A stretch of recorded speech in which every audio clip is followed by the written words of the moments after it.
So what do you think about when you hear somebody's name? There's many, many names in your lives. You know, Names serve us through all of our lives. We have a name that we're given at birth, and you know, some of those names kind of pick up a character of their own. If I was to say a name, you might think of different qualities. Like if I was to say, "Let's go, Brandon,"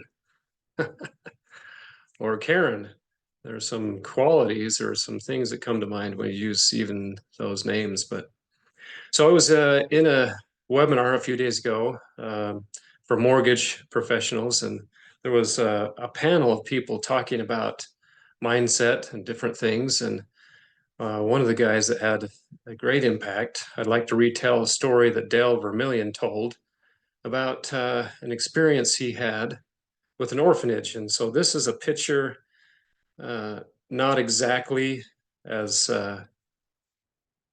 from his story. The story that he tells comes from central India. This is an orphanage from Ghana. And so, but he talks about he had spent years and years, 4 years to be exact, sending money to a young lady in an orphanage and supporting her, helping with meals and those things that they use the money for. And after 4 years, he turned to his wife. This girl's picture was on their fridge. She would uh, look at this young lady every time we went to the fridge. So he finally turned to his wife and said, "You know what? I've got to meet this young lady and get to know her better." So he said, with the airfare, with the length of time the airfare took, and with the travel in the back roads, it took him 55 hours to get to this young lady's orphanage in a back roads in central India. And he said he had a guide. He said while he was in the car, the guide stopped the car uh, a ways from the end of the road and said, "You need to get out here and walk to the end of the road." And he said he didn't understand. He didn't understand that instruction until he got to the end of the road and he saw 4,000 orphans singing and dancing and celebrating. And he looked at his translator, his guide, and said, "What's this all about?" The translator said, "This is about you. They are here to welcome you." He said he was blown away, overwhelmed, overcome by this greeting. And he said he didn't know how to respond. And so he decided that if 4,000 kids had come out to see him, he was going to personally greet every single child, all 4,000 young men and young women. And he said he started with the first child and gave him a hug and said, "Hello, son, how are you?" And this young boy said, "Uncle, uncle, what's my name?"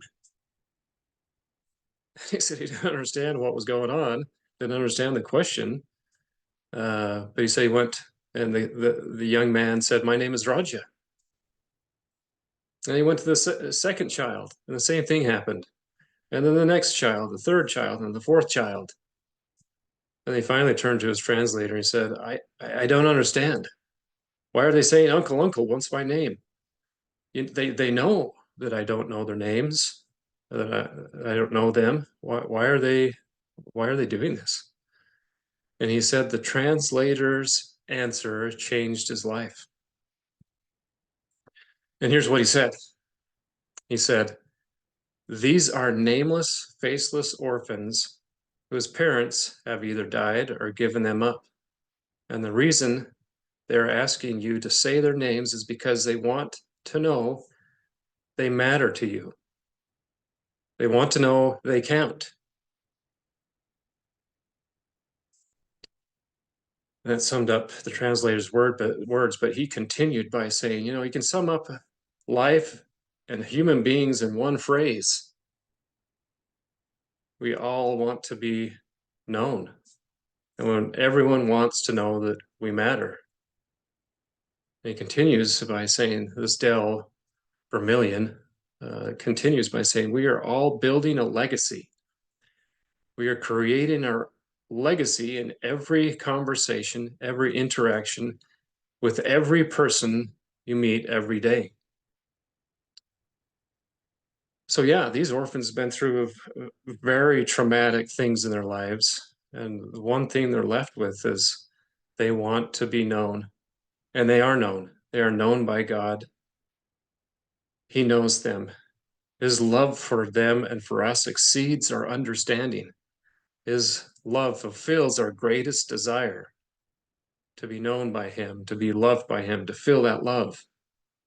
What are we doing with that great gift that this life gives us? And back to this idea of name. What's the deal with names? There are certain people in my life, when they say my name, I find it a great pleasure, a source of a joy and happiness.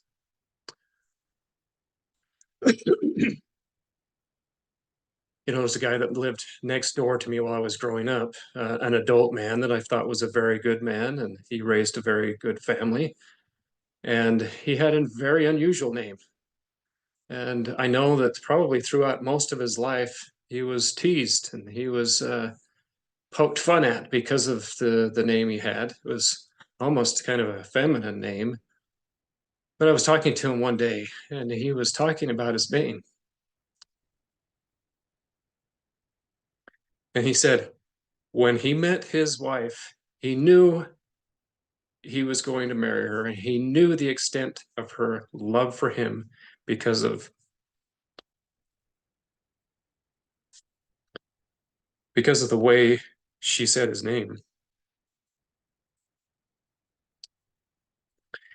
I can think of a number of names of people in my life that hold a special place in my life. There's a friend that I have that's very loyal to his friends.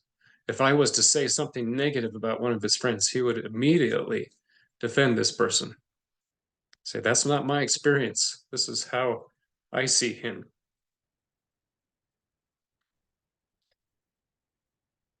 He's always talking about helping people. He's a machinist and he helps everybody with their projects. He helped me with the gate. It was amazing work of art when he was done.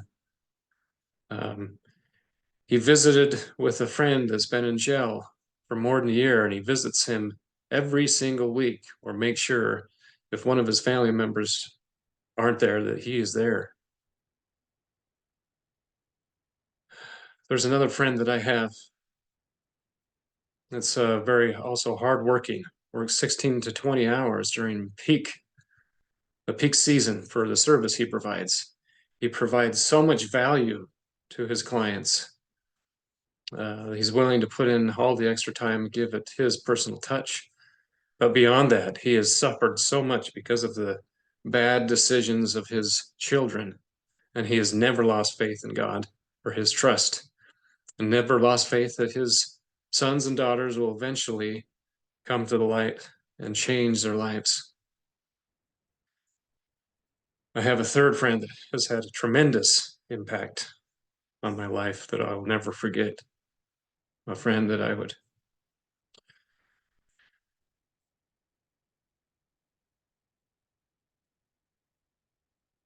wish to know in greater depth. He's fearless. He stands out against thousands, millions of people trying to put a stop to his teaching and his efforts. When his body is beaten and tired and worn out, he still takes on burdens of others, their physical and mental burdens. He never stops doing the best that he can in all situations. He doesn't care if you're standing in the way. He'll find a way through you or around you. He is relentless. He never stops pursuing the fulfillment of God's work. His purpose will be accomplished. The kingdom of God will come and be established again on this earth because of his work. He will keep hammering on that boulder until it crumbles and clears the path for others who will follow behind him. He sets an example. It can be done. He is living proof. He has proven to us we can live a sinless life. He's paid the price to be filled with light. He's eager to share it with the world. He has been betrayed, put down, canceled, hated, trampled. His closest friends have betrayed him, belittled him, sold him out for 30 pieces of silver.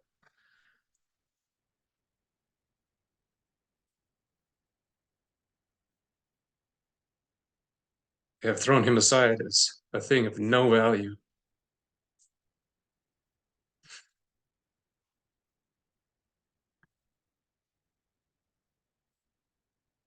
He only becomes stronger with resistance.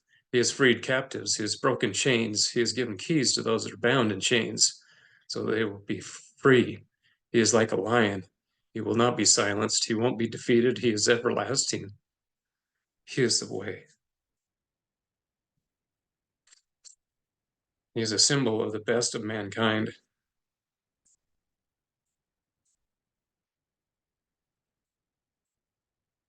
His name stands for truth, righteousness, and justice.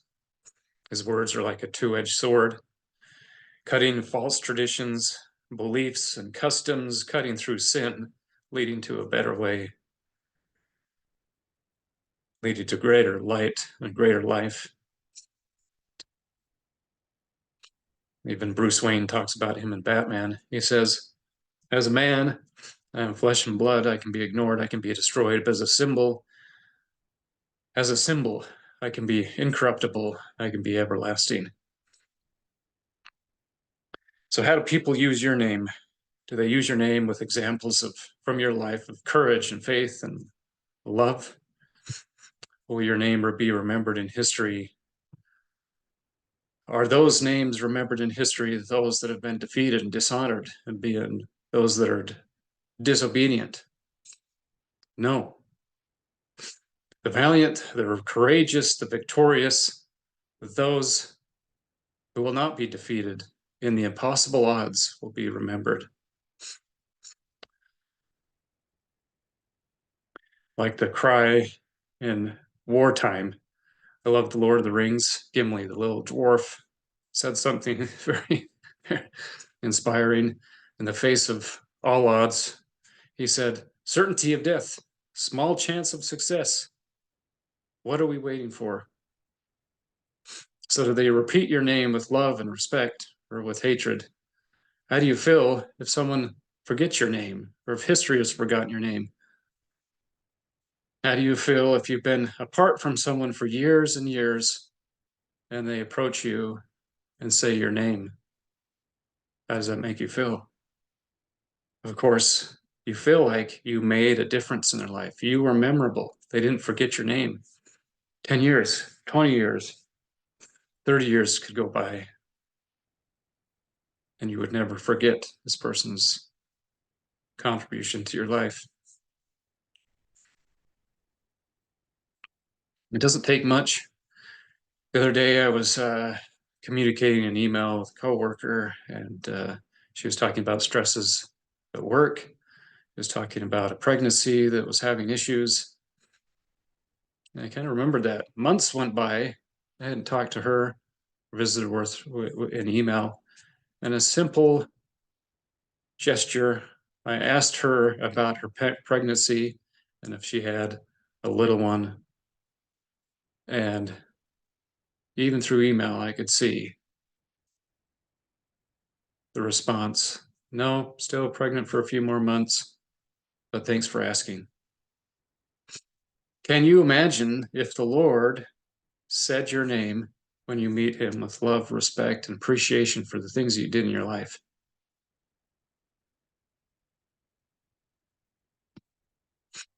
Can you imagine him saying, come into the place I prepared for you. You have acted and done exactly what I would have done in your shoes throughout your whole life, even though it cost you greatly.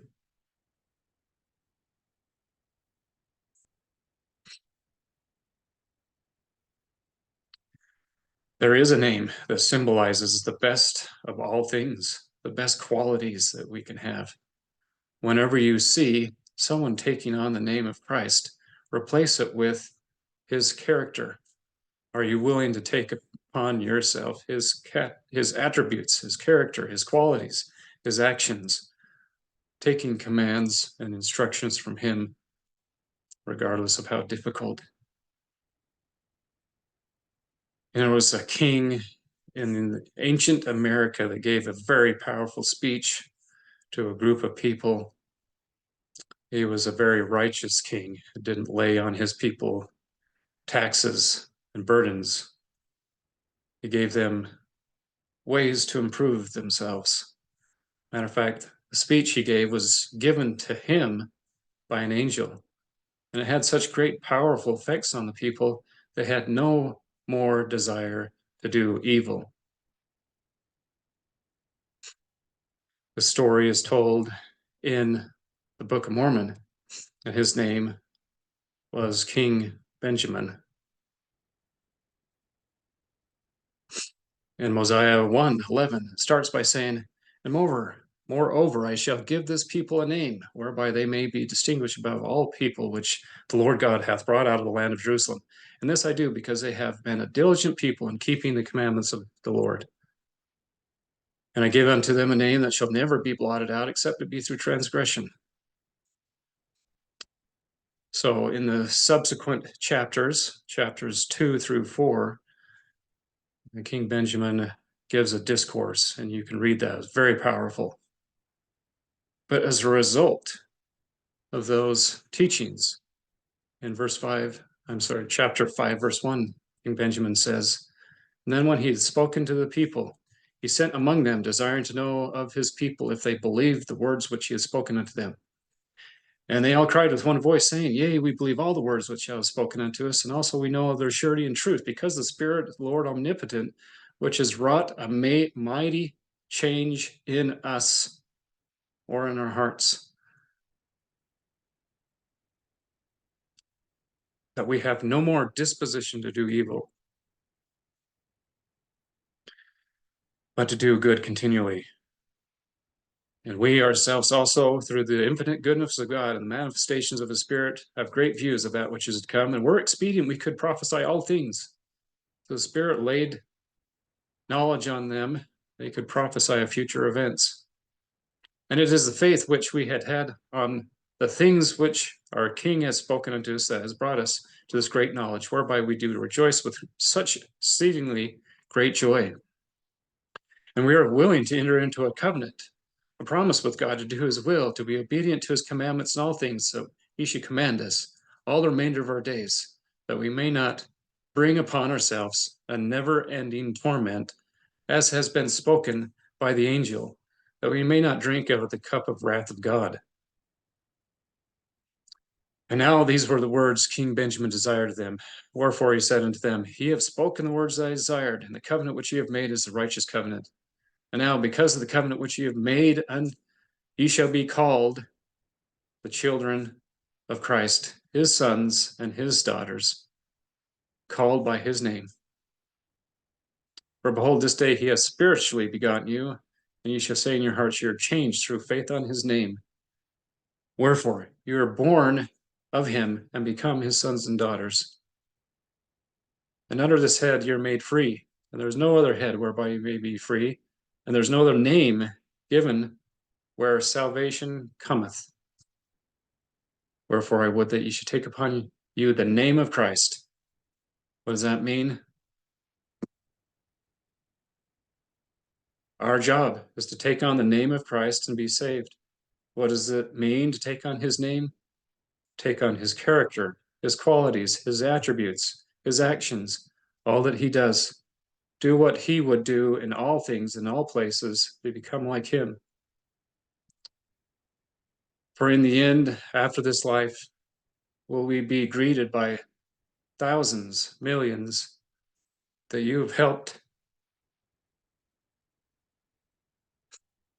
inspired, up to take the next step by your living more like Jesus would.